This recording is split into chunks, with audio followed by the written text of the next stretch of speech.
trying to learn. And anything that you think you know, anything that you believe as an individual that you already know is still subject to change. You must be a constant skeptic. Exactly. Constant skeptic. If you know this, if you have accepted this notion, then there's nothing in religion that you can hold to be one. Absolutely. There's the foundation and the basis of Christianity and religion is that they teach you to question nothing. I can't agree with that. I can't agree because... No, I'm going to tell you what I say. Why you say? No, let me tell you what I say. Let me tell you what I say. You see, when you're growing up, like I did, I grew up in a Christian household. Which denomination? Apostolic. Okay. Where this was church every Sunday. This was Sunday service, long church, falling asleep, of the whole works, the whole 9 yards.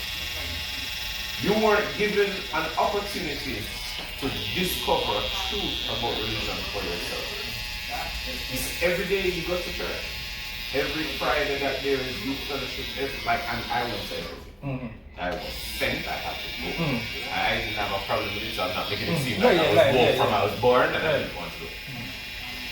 You are not given the opportunity to discover yourself, to understand any measure of truth for yourself. It is force-fed to you. And the moment you question it, you are taught that you're going to be damned. And that's the basis of fear and like almost bullyism that it rules with. I think right here, I understand totally what you're saying. I grew up and I still am a Seventh-day Adventist. Now as an Adventist, growing up in the family, because my father was an elder, and we have a lot of books. The way that he taught me was the type of thinking that you hear me have now, and my love for books came from both my mother and my father.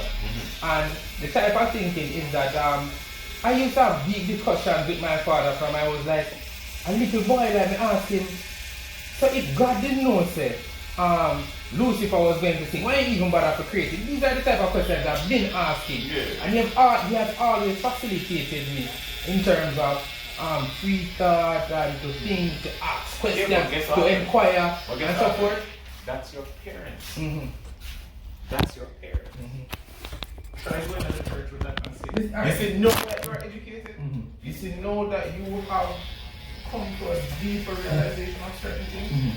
Try going to a service and ask certain questions. The thing is that you have persons with different levels of understanding, and the word education. Right, yeah. You do. The thing is that how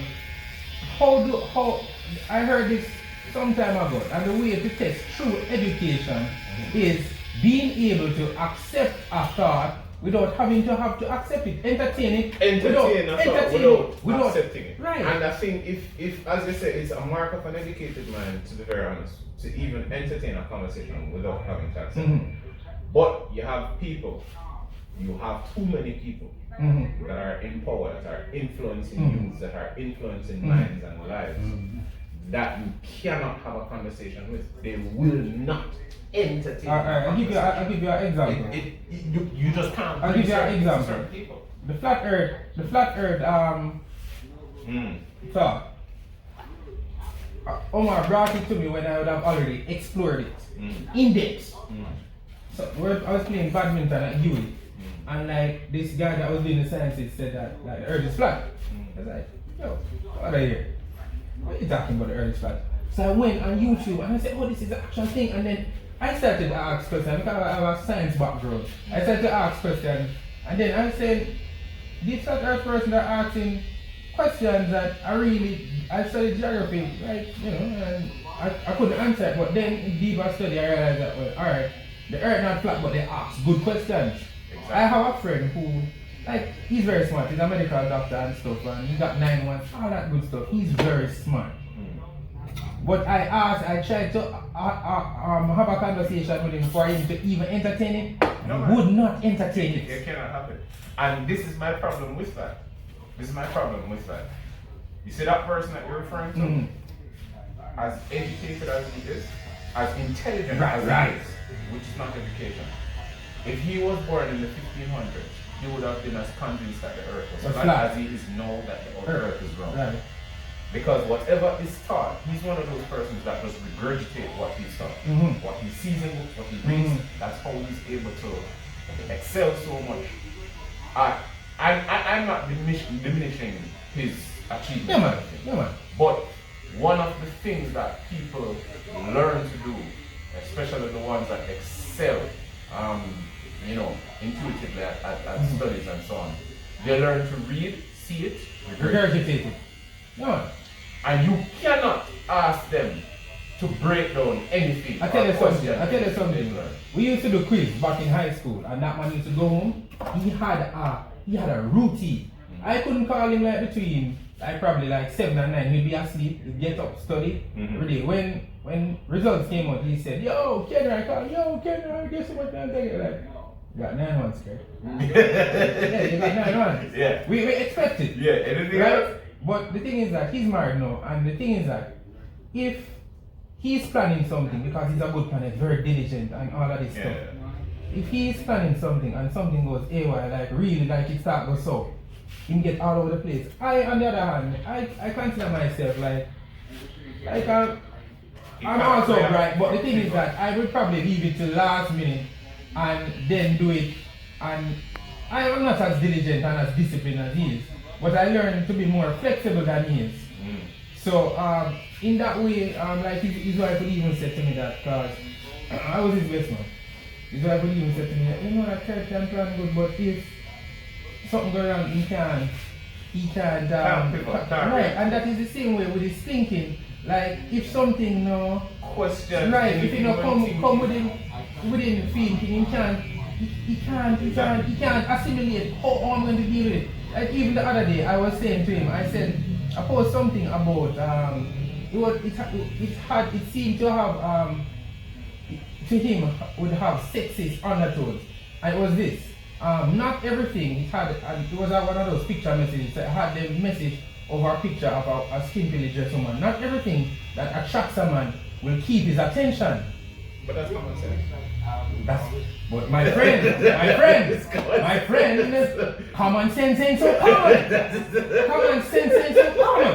And they're telling me, him and his wife start human. But him and his wife start coming at me now. How can you tell a woman what to wear? Like, niggas, that's not what it's talking about. Telling a woman what to That's wear. not what it's talking about. But then alright, let me tell you, it brings 2 points for Mr. Rage. One, you see the type of man you are will some way, shape or form be determined by the woman that you are.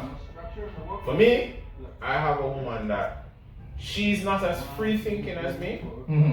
However, she does not try to inhibit my thinking. So she's not one of those persons who's going to fight me on my thinking. So I was baptized and everything. Late teens, early 20s. And when I decided to step away from the church because I'm just reevaluating things and realizing that there is more to your spiritual well-being than just church going. The routine. And the routine and what you've been led to believe in. And she's a devout Anglican. Oh, that's deep. That Anglican thing is something because the Anglican is really a Catholic. Exactly. No, and I can tell you, she will never ever have a problem with me, with anything that I believe, anything that I choose to do. I've gone vegan and she still eats whatever she wants. She facilitates and encourages me to be the best and as much of who I am as I want to be, without thinking that even if I oppose a fundamental belief system with her, it's that I'm breaking or fighting against her. Oh, my brother, he would know that.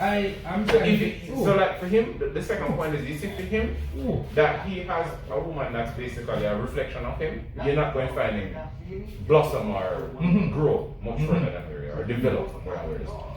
The next thing is, you see, for me, I did planning. I was a planner for many years in hotels and stuff, in event planning. Any job that I go in, the first thing I naturally find without working towards it is a way to do it more effectively and more efficiently. That's standard for me. You see, if I come in your field and you teach me your job, I just need to know the ins and outs, the do's and don'ts. Ooh, big picture. And exactly. But my aim and my goal was, okay, what in this whole process is not required, it's not necessary. What in this process can I now reroute some of my time and resources into something else, another, and that's how I work. I remember when I took on the job of a groups manager at this all-inclusive on the North Coast, and at the time I was the youngest one, and I remember getting this speech from the young lady that was my predecessor. And she said to me, listen, this job, let me tell you, you're gonna know how when you're doing it right. You see, when you start smelling yourself in parts and areas that you've never smelled yourself before, you're almost there. Like, it was my geography teacher in high school, and he said that, like, he was telling us how good the brain was. Like, he's saying that we have so much potential that everything that you learn, like at probably 5-year-old, when you're at 12-year-old, if it's like a box, if it's like this tile, this is everything that you know as a 5-year-old. When you're a 12-year-old, this all of the things that you know as 5 become just one of the tile in everything in the room in terms of the capacity that you can learn. Now, the smartest person that there ever was probably knows, let us be generous and say he knows 1% of everything that there is to know. That's a lot to know. So, he knows 1% of everything that there is to know, and we're being generous to him. That means that the persons who are the wisest know that we really don't know anything. Exactly. And you constantly have to be in that mode of learning. And I tell you this, you know what I have realized? The persons with the power, which are the persons with the money, they have realized that we don't know any of what we know. And as a result, they can guide us, they can lead us astray, they can dangle a carrot with just the leaves section of it in front of us, and we'll still follow it. And if you really think about it, that is what's happening in modern day society right now.